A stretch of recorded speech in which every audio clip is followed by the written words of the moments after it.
We are at the Evansville Wartime Museum today. We're here with James Pfister.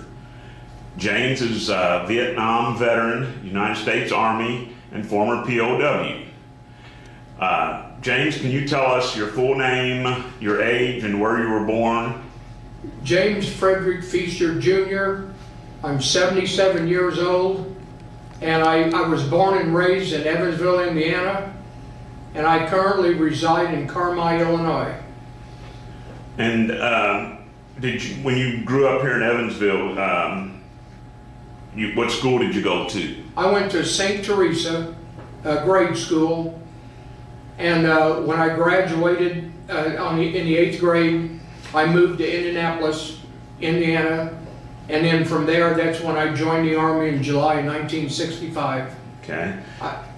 I was at the age of 17 when I enlisted. Wow. So tell us about your enlistment, where you went to enlist and where you went to train. They sent me after I went to the induction center in Indianapolis, they shipped us to Fort Knox. And I spent 8 weeks basic training. I did my advanced individual training at Fort Knox. And then after I graduated, I volunteered for airborne. They sent me to Fort Benning, Georgia, and I damaged the nerves in my shoulder, so they disqualified me, sent me back to Fort Knox again, and I was at personnel. And I'll backtrack. When I went in the military, I asked for combat engineers and infantry. I ended up going to clerical school. So I was at personnel, and I kept asking my section sergeant, I have to get out of here. I do not like this. So a few weeks went by, and he come up to me and says, I have an opening for a restricted area overseas. And I knew exactly what restricted area was. I said, put my name in, I'll take it. So from there, I was on my way to Fort Lee, Virginia, and then from there we went to Vietnam in 1966. Wow. So when you went to Vietnam, where did you depart from, and tell us about that trip? We departed from Tacoma, Washington on the General Simon B. Buckner troop carrier. And it took 23 days to get to Vietnam from Tacoma, Washington. And we landed in Vung Tau. It was an R&R center. It was an R&R center for the United States, and it was an R&R center for the Viet Cong and North Vietnamese. Wow. So I was there a year, and I decided to volunteer to be a helicopter door gunner. And I had to extend my foreign service tour for 6 months, which I did. And then in November of '67, they sent me to Chu Lai for a door gunner. So once you were assigned as a door gunner and you've been sent near the front lines, I'm assuming that was in the combat zone, tell us about what your mission would be like and what would your job be on the missions? Well, I arrived in my unit in the evening, fairly late, and the executive officer was sitting at the desk, and I reported in with my orders. And I gave him my orders, and he looked at me and he said, when do you want to start flying? I said, tomorrow morning. He said, you just got here. I said, you just asked me. I said, this is not difficult. I said, I want to fly to start tomorrow morning. He said, all right.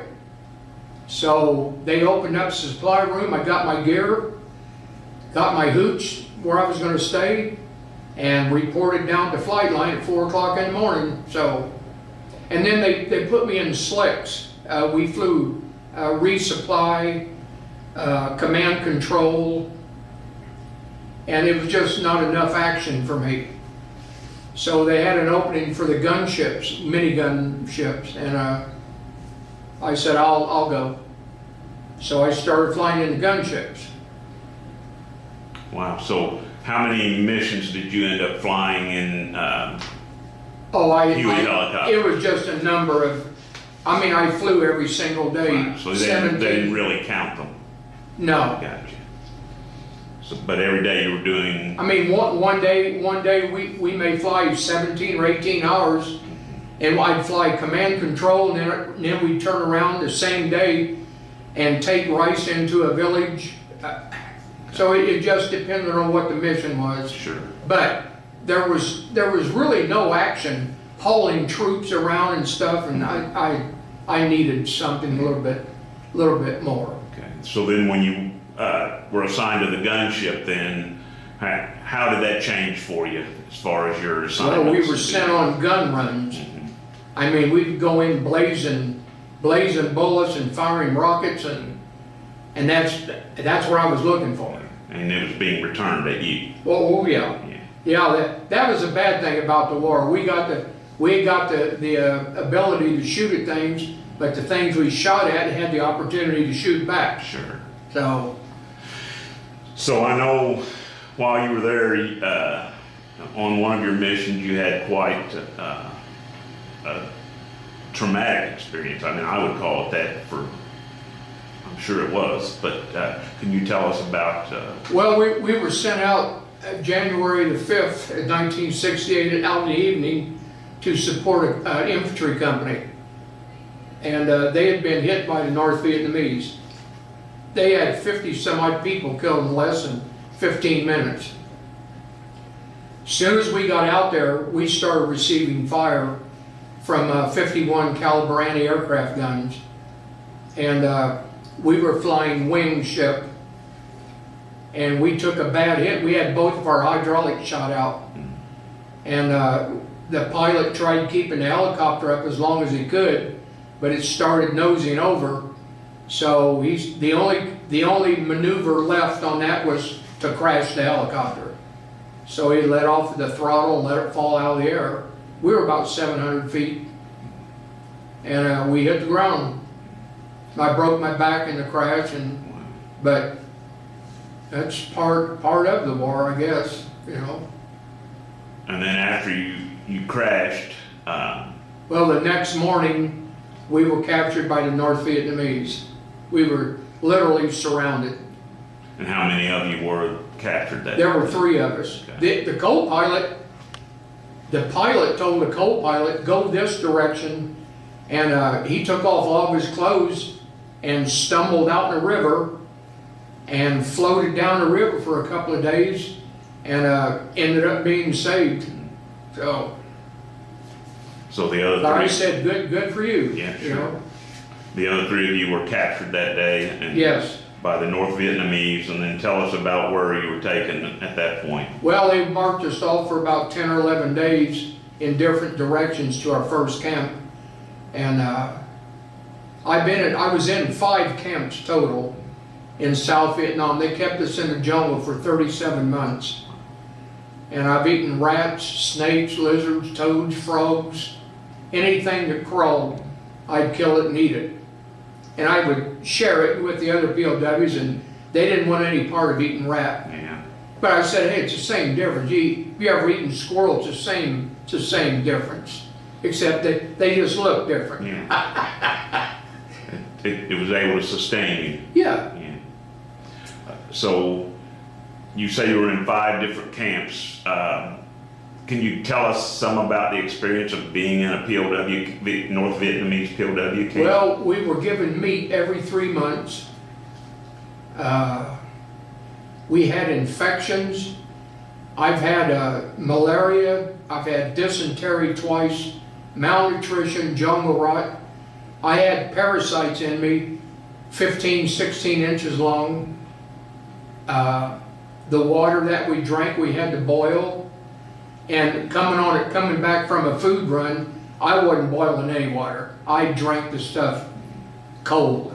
Of course, you know, that's where we got, Right. you know, but we weren't given good treatment at all. We didn't receive good treatment. Yeah. They didn't follow Geneva Convention. They didn't rules. sign the They didn't agreements. sign. Yeah. No. Gotcha. So So in 1971, we had helicopters flying over our camp. Two Cobra gunships, 2 medevac ships, and a LOH, a light observation helicopter. And I walked out the end of my hooch and looked right up at him 35 feet above me. And all of a sudden he flew off. They didn't put any troops on the ground. And that was the first day in my life I finally understood what expendable meant. Wow. They just flew off and left us. Well, I later found out my pilot wrote a book, Why Didn't You Get Me Out?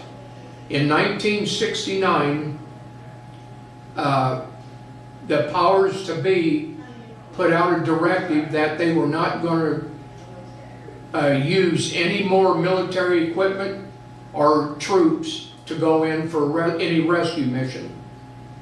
So that's why they left us. Well, as soon as the helicopters flew away, the camp commander came down and said, we're moving camp. And I said, well, I figured that much. Where are we moving to now? And he said, North Vietnam. So we walked 58 days from South Vietnam to North Vietnam. So, now what about like shoes? Did you have shoes? we had the rubber sandals. Yeah. And I guess I got some good wear out of them. I don't know if they were Goodyear or Firestone, but I got good wear out of them. So, Wow. And as you walked, are you walking through jungle? Are you walking on roads? no, jungle. Yeah. We walk up one side of a mountain and down the other. Wow. Cross rivers. It didn't. If it was in our way, we went over or around it. Man. It took 58 days. Wow. I mean, you just had to be exhausted through that, I would think. And I carried 30 pounds of rice on my back every day. Wow. Yeah. So I really didn't know, I didn't know me, what I was capable of doing until I got captured. Sure. So, and you have 2 choices. I either want to do this or I'm going to try to make it through this, depending if I don't get any sicknesses and die. Yeah, I think that's, I mean, a normal person who's never been through anything like that can't possibly comprehend that, but I've studied the Holocaust pretty extensively, and those that survived had to have a special will, a special strength, I think, inside them to survive the things they did, and I think Yeah. what you're describing is very similar to that. Well, I helped bury 8 guys that died in my camp, and 2 or 3 of them looked at us, the rest of us POWs one day, and he says, I'm not doing this anymore, and they quit.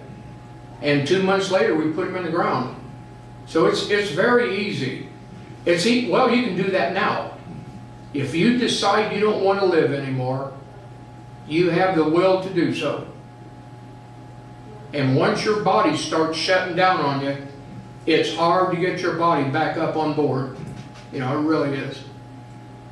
But we had a documentary made from this guy in Texas. He did a documentary on me and my pilot in 2018. And I told him, I says, you ask me a question, you're going to get an answer. May not care for it, but you're going to get an answer. But my pilot, he got us on the ground, with a crippled helicopter. I have to commend the guy. Sure. He didn't lose his cool or anything. But the funny thing about it was I was 19 years old and my pilot was 23. Yeah. The average age in Vietnam was 22 years old. But the DVD that this guy made, Joseph Zaltaki, Austin Williams labeled this DVD, Wake Me When It's Over. Okay. Joseph Zaltaki was the 7th person that died in our camp. And I was sitting with him that day, and he said, Jim, and I said, yeah. He says, can you do something for me? And I said, yeah. He said, wake me when it's over. I said, I'll do that. Wow. So, is this interview, is it available for people to see on YouTube or any places like that? I really don't know because I'm not computer savvy. Mm-hmm. I mean, I worked 18 years with the employment office in Evansville as a veterans representative, and I did just enough to operate my computer. I don't know how to do all that fancy stuff with a computer. But if you go, if you type in James Pfister POW, it'll bring up all sorts of stuff, you know, on the internet. Yeah. But trying to do YouTube, I don't know how to do that stuff. I may do a little searching. Oh, well, you probably have more luck than me. So you're in North Vietnam now in a POW camp, so tell us about what happens from there. Well, there was 10 of us to a room. And using the bathroom, we had 2 buckets in the room. No partition, nothing. So if you had to go to the bathroom, you go. In the summertime, it got extremely hot in that room. I've been put in solitaire twice. The first time I wanted to hit a guard, and that was the wrong thing to do. So they marched me off to a little room, and after 5 days, they said, "You gonna break the camp rules again?" I says, "There's a good possibility I probably will." Well, a month later, I'm back in solitaire again. This time they put me in leg irons for 5 days. And I said, yeah, you know, hurt my feelings, people.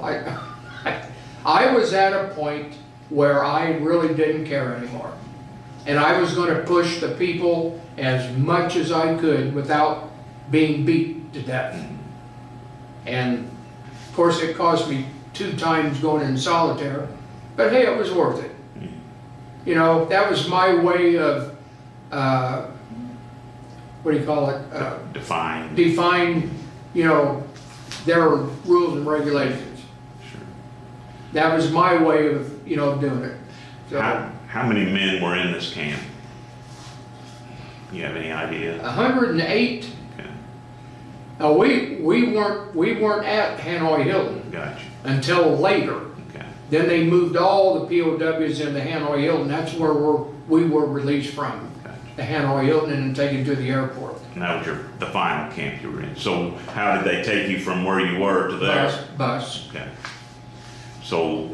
And the people hated us.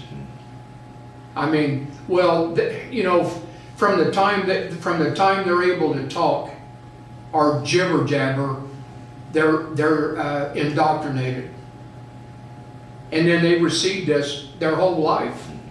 So when they grow up, they hate the United States, they hate Americans, they hate this, they hate that.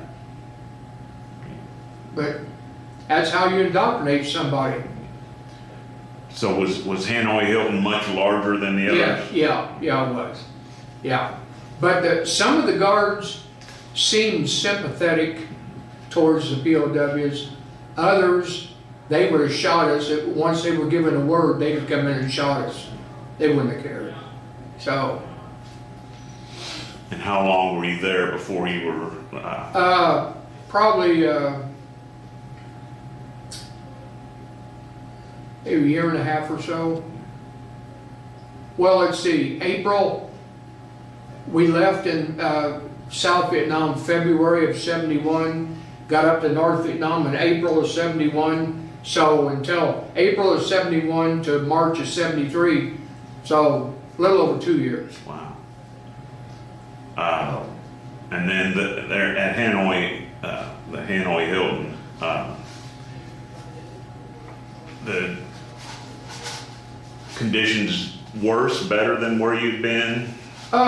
In North Vietnam, they gave us pumpkin soup with bread, and bread had chunks of coal in it, but it was better than rice. I was not a fan of rice, you know, when I never have. But since that's all you've got to eat, then, you know, you do as the Romans do. Right. But pumpkin soup was a little strange meal too. But it was better than rice, so. Yeah. And better than a rat. Well, I don't know. Okay. I don't know about that. I'd have probably taken the rat. Some meat. There you go. Okay, well, so tell us about your release, when you were released. Well, March of '73, they says, you're being released. I said, I'll believe it when I see it. So they come and got us, gave us the clothes to put on, put us on a bus, took us to the airport, flew us from Hanoi to the Philippines. And I was at the Philippines for a couple of days, and they said, what do you want to eat?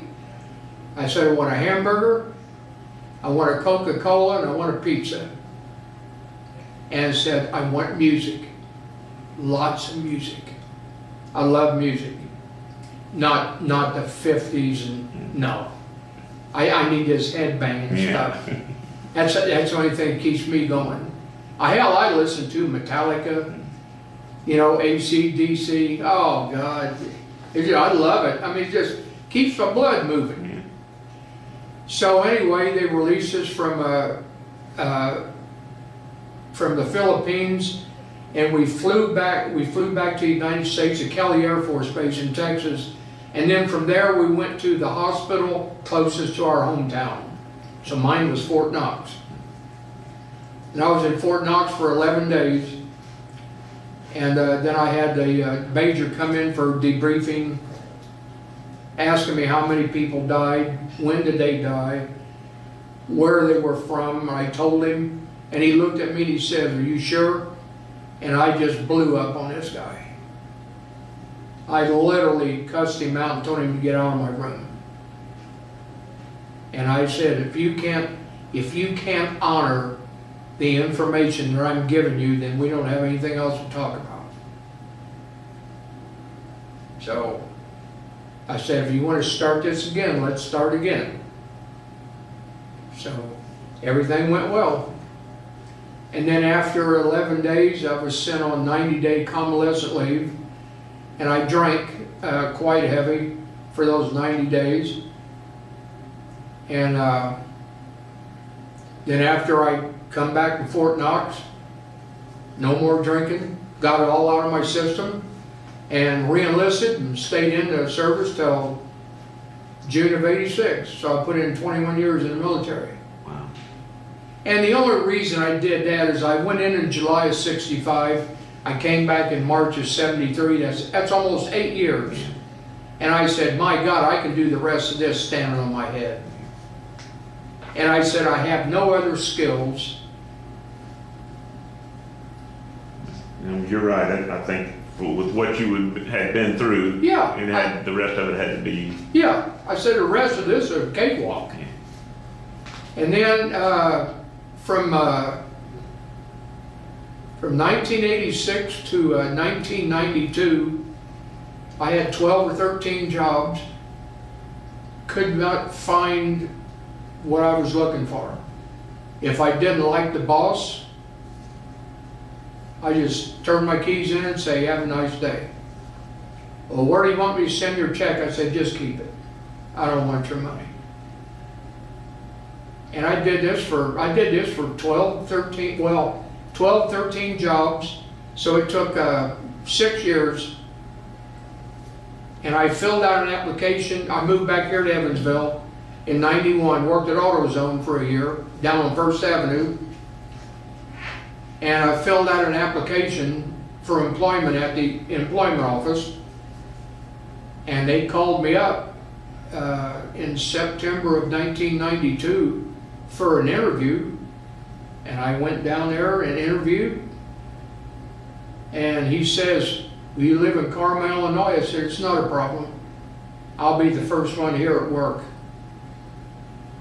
And the interview was done. I drove back home to Carmine. He called my wife, we were almost married. And he said, is Jim there? He said, well, he hadn't got back from Evansville yet. She says, who is this? He said, this is Ernie Payne. He said, he just finished an interview with us. She said, is it good news? He said, I hope he thinks it's good news. So when I got home, she said, Ernie called, so I called Ernie. And he said, job's yours, Jim, if you want it. I said, I'll take it. So for 18 years, I worked at the employment office as a veterans representative. And then in 2010, when I turned 62, I said, I quit. I quit, that's it, no more working. So now I work on my golf game. There you go. That's even, I should have stayed working. I play military golf sometime. Left, right, so, Yeah, I know that. yeah. I can't relate to a lot of the things you talk about, but I can Yeah. relate to that. So, is there anything else you'd like to say, to our audience, the people that will see this, a Well, message you'd like to give them?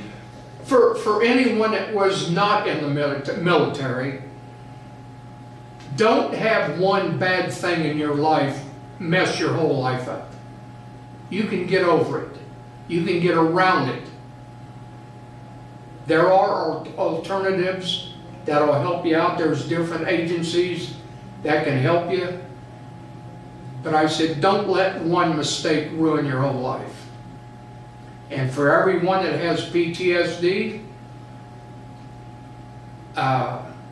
do like I do. I do puzzles on my iPad. I play golf. I tootle around on my golf cart around the neighborhood. Don't let it get you down. And I have severe PTSD, but I don't let it get a hold of me. Well, I try not to. And today on the chopper ride, my God, just unbelievable. I can't imagine. Unbelievable. Yeah. Well, James, we thank you today for taking the time to share your story with us. It's a very powerful story. It's, I know, a little emotional for you today with the, revisiting a Huey helicopter for the first time in many years since you'd been on one that went down, and to have your story preserved is very important for history, for the future generations to understand what you went through and the other men that went to Vietnam. And we thank you for that. Thank you. I appreciate it, really do.